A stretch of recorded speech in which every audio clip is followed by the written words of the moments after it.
ئاوڵەی مەیمون چ پەیوەندێکی بە هاوڕەگەزبازانەوە هەیە؟ هێشتا کاریگەریەکانی کۆرۆنا کۆتاییان نەهاتووە. نەخۆشیەکی نوێ بە ناوی ئاوڵەی مەیمون لە ناو خەڵکدا زۆر بە خێرایی بڵاو دەبێتەوە. خەڵکی تووشی دڵڕاوکێ بوون بەهۆی ئەم نەخۆشیە نوێیەوە کە لە چەند وڵاتێک بڵاو بۆتەوە بە دیاریکراویشدا ئەوروپا و ئەمریکا و کەنەدا بە ناوی نەخۆشی ئاوڵەی مەیمون.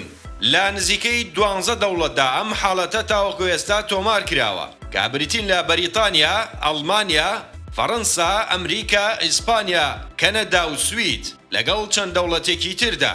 ئەمەش بۆتە هۆی ئەوەی ڕێکخراوی تەندروستی جیهانی بێتە سەرخەت و کۆبوونەوەیکی بەپەلە ڕێک بخات لەسەر ئەم نەخۆشیە تازەیە. کەواتە ئاوڵەی مەیمون چییە و چۆن بڵاو دەبێتەوە؟ ئەی پەیوەندی چییە بە هاوڕەگەزبازانەوە؟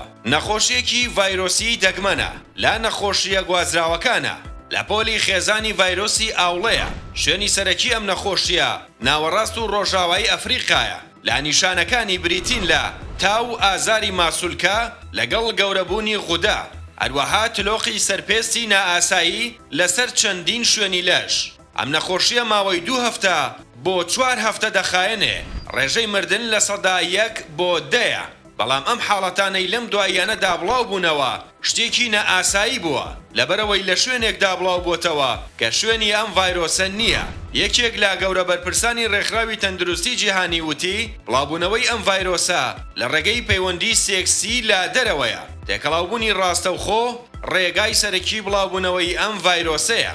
چەندین پسپۆڕی جیهانی ئەوەیان دووپات کردوێتەوە کە هۆکاری سەرەکی بڵاوبوونەوەی ئەم ڤایرۆسە بەهۆی پەیوەندی سێکسی هاوڕەگەزبازانەوەیە. لا کەنەدا تەواوی ئەو کەسانی تووشی ڤایرۆسەکە بوون ئەو پیاوانە بوون کە پەیوەندی سێکسیان لەگەڵ نێرینەدا ئەنجامدا بوو. بە پێی وتەی میلیندروین سەرۆکی تەندروستی گشتی لە شاری مۆنتریال، هەمان شت تۆم ئینگلیسپی سەرۆکی یەکێک لە ناوەندە تەندروستیەکانی پرتوگال دووپاتی کردەوە. هەروەها وتەبێژێک بە ناوی خەستەخانەی ئیخلیۆڤ لە تەلابیب ئەوەی دووپات کردەوە کەوا هاوڵاتیەکیان لە ئەوروپا توشبووی نەخۆشیەکە بووە کە لەوێ هاوڕەگەزبازی ئەنجام داوە.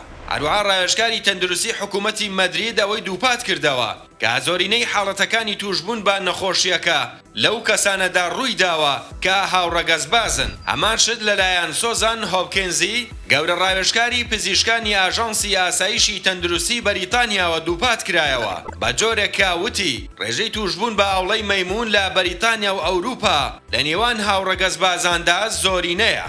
هەروەها جۆ بایدنی سەرۆکی ئەمریکا بڵاوبوونەوەی ئەم نەخۆشی بە سەرچاوەی نائارامی وەسف کرد. ئایا بە بۆچوونی تۆ کاریگەری ئەم نەخۆشیە نوێیە لە کۆرۆنا زیاتر دەبێت؟